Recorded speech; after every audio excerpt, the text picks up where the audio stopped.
Hello, नमस्कार सभी को। स्वागत है आप सबका अपने चैनल ऑनलाइन एजुकेशन हब पर।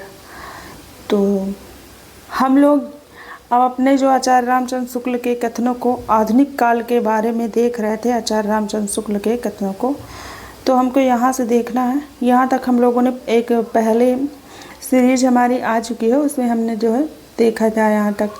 अब उसके आगे हम देखेंगे कि असीम और अज्ञात प्रियतम के प्रति अत्यंत चित्रमय भाषा में अनेक प्रकार के प्रेमोद्गार तक ही काव्य की प्रतिविधि प्रायः बन गई। यह छायावाद के लिए कह रहे हैं कि असीम और अज्ञात प्रियतम के प्रति अत्यंत चित्रमय भाषा के अनेक प्रकार के प्रेमोद्गारों तक ही काव्य की गतिविधि प्रायः बन गई। ये छायावाद के लिए कह रहे हैं। अगला क्या कह रहे हैं कि छायावाद शब्द का प्रयोग रहस्यवाद तक नहीं रहकर काव्य शैलियों के संबंध में भी प्रतीकवाद यानी कि सिंबलिज्म के अर्थ में होने लगा। क्या कह रहे हैं कि छायावाद शब्द का अर्थ रहस्यवाद तक ही ना रहकर काव्य शैली के संबंध में भी प्रतीकवाद के अर्थ में होने लगा। अगला क्या कह रहे हैं शुक्ल जी छायावाद के बारे में कि छायावाद को चित्रभाषा या अभिव्यंजना पद्धति कहा। किसने कहा? शुक्ल ने कहा। क्या कहा? छायावाद को चित्रभाषा या अभिव्यंजन पद्धति कहा। तो किसने कहा? शुक्ल जी ने।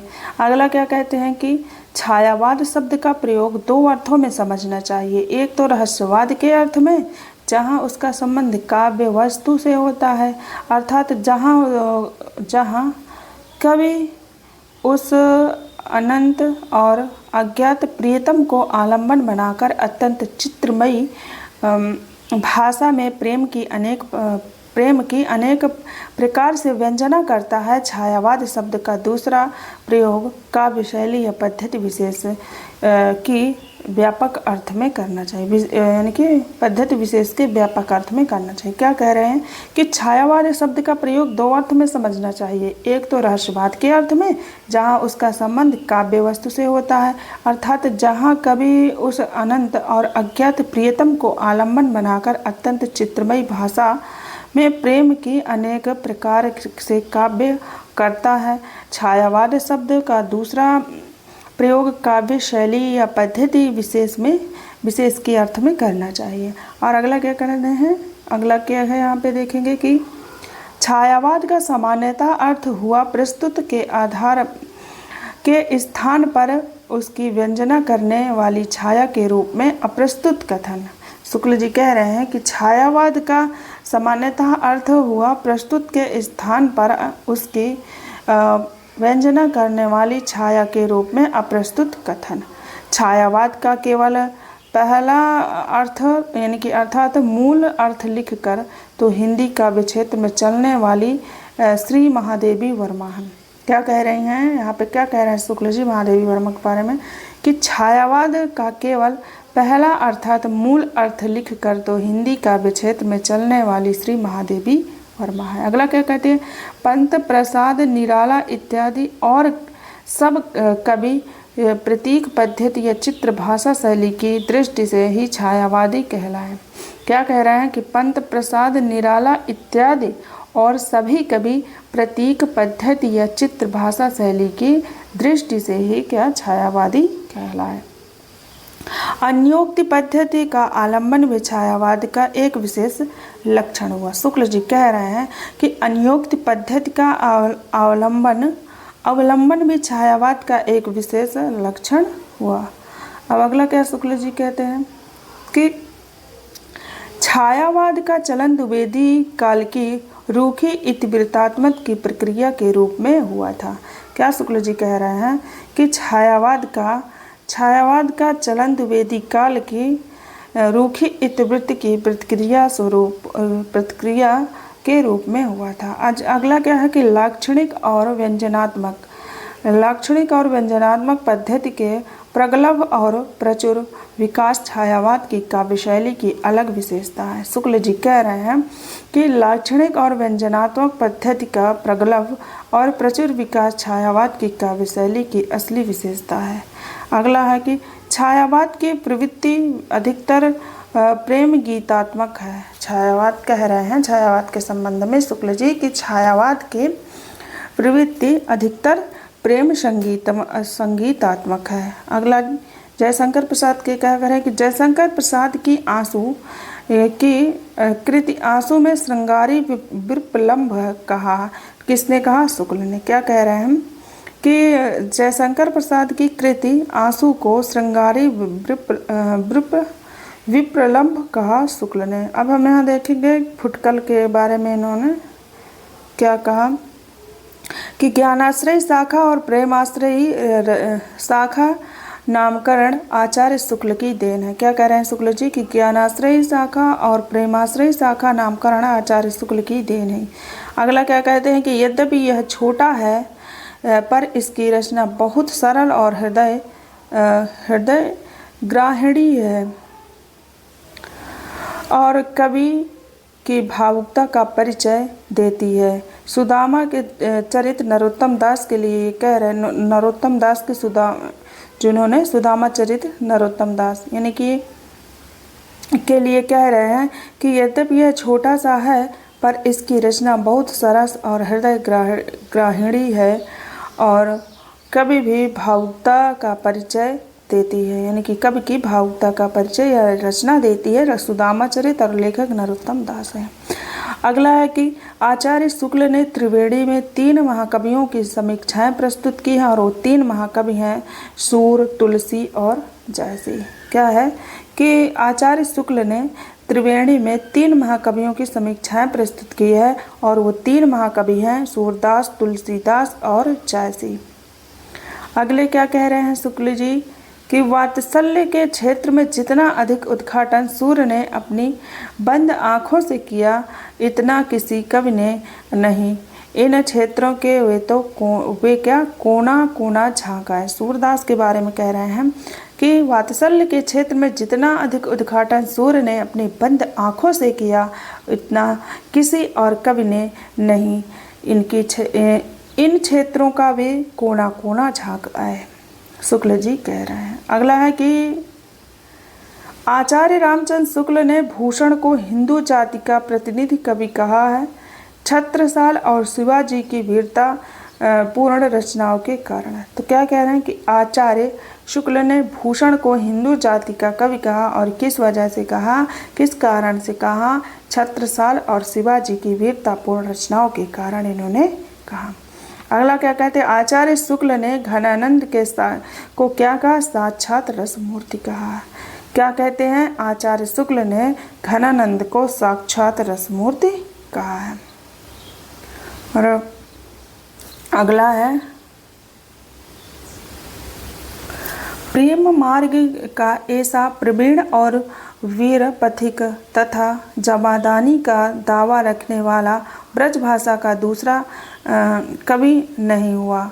ये घनानंद के बारे में कह रहे हैं। अभी हम फुटकल देख रहे थे तो यहाँ पे क्या कह रहे हैं शुक्ल जी कि प्रेम मार्ग का ऐसा प्रवीण और वीर पथिक तथा जमादानी का दावा रखने वाला ब्रजभाषा में दूसरा नहीं हुआ, घनानंद के लिए कह रहे हैं। अब अगला कह रहे हैं हम भाषा में लक्षक एवं व्यंजक बल की सीमा कहाँ तक है इसकी पूरी रचना यानी कि पूरी परख इन्हीं को थी। घनानंद के बारे में कह रहे हैं कि ब्रज यानी कि भाषा में लक्षक एवं व्यंजक बल की सीमा कहाँ तक है इसकी पूरी परख इन्हीं को थी। अब अगला क्या कह रहे हैं कि रीतिकाल के कवियों में यह बड़े ही प्रतिभा संपन्न कवि थे। देव के लिए कह रहे हैं शुक्ल जी कि रीतिकालीन कवियों में ये क्या थे?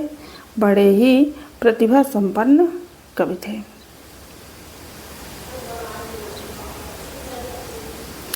अब आचार्य शुक्ल के अनुसार बोधा एक रसिक कवि थे। शुक्ल के अनुसार जो है बोधा क्या थे? एक रसिक कवि थे। और अगला है हिंदी रीति ग्रंथों की अखंड परंपरा एवं रीतिकाल का आरंभ आचार्य चिंतामणि से मानते हैं। हिंदी के रीति ग्रंथों की अखंड परंपरा रीतिकाल का आरंभ आचार्य चिंतामणि से मानते हैं। केशव को कठिन काव्य का प्रेत शुक्ल ने उनकी क्लिष्टता के कारण कहा है। इन्होंने केशव को क्या कहा है? कठिन काव्य का प्रेत कहा। और किस कारण कहा? उनकी क्लिष्टता के कारण कहा। शुक्ल ने प्रथम आचार्य चिंतामणि को माना है। शुक्ल ने प्रथम आचार्य किसको माना है? चिंतामणि को माना है। और अगला है कि रीतिकाल नामकरण उनका यानी कि आचार्य शुक्ल का दिया हुआ है। उन्होंने मध्यकाल के दूसरे भाग को रीतिकाल कहा है। क्या कहते हैं कि रीतिकाल आचार्य नामकरण किसका दिया हुआ? आचार्य शुक्ल का दिया हुआ है। उन्होंने मध्यकाल के दूसरे भाग को रीतिकाल कहा है। अगला कि आचार्य शुक्ल का प्रथम निबंध साहित्य है जो 1904 ईस्वी में सरस्वती पत्रिका में प्रकाशित हुआ। तो शुक्ल का प्रथम निबंध क्या है? साहित्य। और कब का? 1904 ईस्वी में प्रकाशित हुआ। किसमें? सरस्वती पत्रिका में। अगला है शुक्ल के चिंतामणि के वर्तमान में 4 खंड हैं। प्रथम खंड में 17 और द्वितीय खंड में 3 निबंध है। क्या है यहाँ पे कि शुक्ल जी के निबंध यानी कि चिंतामणि के वर्तमान में 4 खंड है और प्रथम खंड में 17 निबंध है और द्वितीय खंड में 3 निबंध है। आचार्य शुक्ल को कलात्मक निबंध का जनक माना जाता है। शुक्ल के बारे में कि क्या है कि आचार्य शुक्ल को क्या कलात्मक निबंध का जनक माना जाता है। आचार्य शुक्ल को हिंदी का सम्राट कहा जाता है। आचार्य शुक्ल को क्या कहा जाता है? हिंदी का सम्राट कहा जाता है। और अगला है कि आचार्य शुक्ल ने प्रताप नारायण मिश्र और बालकृष्ण भट्ट की तुलना एडिसन और स्टील से की है। और ये एडिसन और स्टील अंग्रेजी के लेख विद्वान थे। तो आचार्य शुक्ल ने प्रताप नारायण मिश्र और बालकृष्ण भट्ट की तुलना एडिसन और स्टील से की। इनका हृदय कवि का मस्तिष्क आलोचना का और जीवन अध्यापक का था।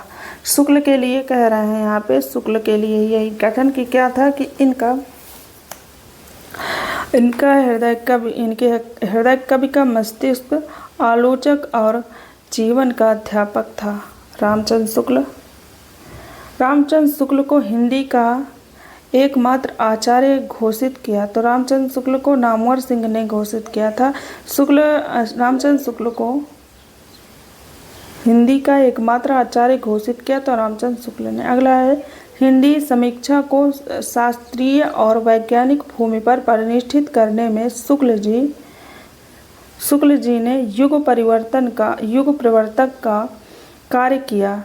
उनका यह कार्य हिंदी इतिहास में सदैव स्मरणीय रहेगा। ये नंद दुलारी वाजपेयी शुक्ल जी के बारे में कह रहे हैं कि हिंदी समीक्षा में शास्त्रीय और वैज्ञानिक भूमि पर प्रतिष्ठित करने में शुक्ल जी ने युग प्रवर्तन का कार्य किया। उनका यह कार्य हिंदी इतिहास में सदैव स्मरणीय रहेगा। नंद दुलारे वाजपेयी। भाषा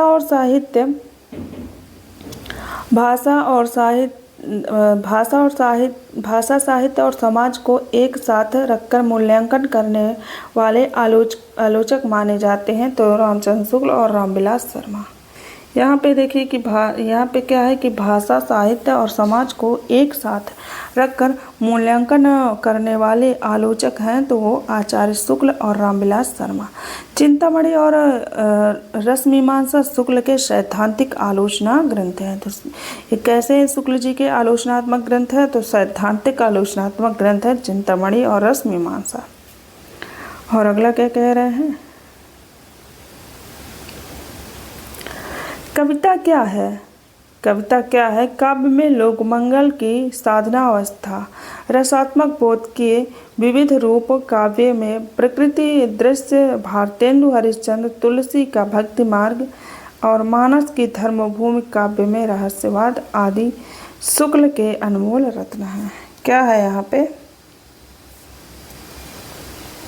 कविता क्या है? कविता में लोकमंगल की साधनावस्था, रसात्मक बोध के विविध रूप, काव्य के में प्राकृतिक दृश्य, भारतेंदु हरिश्चंद्र, तुलसी का भक्ति मार्ग, मानस की धर्मभूमि, काव्य में रहस्यवाद आदि शुक्ल के अनमोल रत्न है। अब अगला देखेंगे। आलोचना का कार्य है किसी साहित्य रचना की अच्छी तरह परीक्षा करके उसके गुण, रूप, गुण और अर्थव्यवस्था का निर्धारण करना। ये शुक्ल जी का कथन है। क्या कह रहे हैं कि आलोचना का कार्य है किसी साहित्यिक रचना की अच्छी तरह परीक्षा करके उसके रूप, गुण और अर्थव्यवस्था का निर्धारण करना। अगला है कि आचार्य शुक्ल मनोवैज्ञानिक आलोचना के जनक माने जाते हैं और आचार्य शुक्ल विचारात्मक निबंधों को ही श्रेष्ठ मानते हैं। हिंदी आलोचना को साहित्य रूप जो आचार्य शुक्ल ने दिया। तो हिंदी आलोचना को साहित्य रूप किसने दिया? तो आचार्य शुक्ल ने दिया। आचार्य शुक्ल के आदर्श कवि तुलसी जी हैं। उन्होंने जितना अधिक महत्व उन्हें दिया है तथा जैसा सूक्ष्म विश्लेषण इनके काव्य का विशेष काव्य का किया, वैसे ही वे किसी अन्य कवि का नहीं कर पाए। कह रहे हैं कि आचार्य शुक्ल के आदर्श कवि तुलसीदास थे। उन्होंने जितना अधिक महत्व उन्हें दिया तथा जैसा सूक्ष्म विश्लेषण के इनके काव्य की विशेषता है, काव्य का मतलब किया, यहाँ पे काव्य को किया होगा इसलिए तो ये बार बार वो हो रहा है। तो यहाँ पे क्या कह रहे हैं कि सूक्ष्म विश्लेषण इनके काव्य को किया, वैसे वे किसी अन्य कवि का नहीं कर पाए। और अगला क्या कह रहे हैं? हिंदी के पुराने कवियों को समालोचना के लिए सामने लाकर मिस्र बंधुओं ने बेशक बड़ा जरूरी काम किया। उनकी बातें समालोचना कही जा सकती हैं या नहीं, दूसरी बात है। तो क्या कह रहे हैं शुक्ल जी कि हिंदी के पुराने कवियों को समालोचना के लिए सामने लाकर मिस्र बंधुओं ने बेशक बड़ा जरूरी काम किया। उनकी बातें समालोचना कही जा सकती है या वह दूसरी बात। तो ये शुक्ल जी कह रहे हैं इनके बारे में।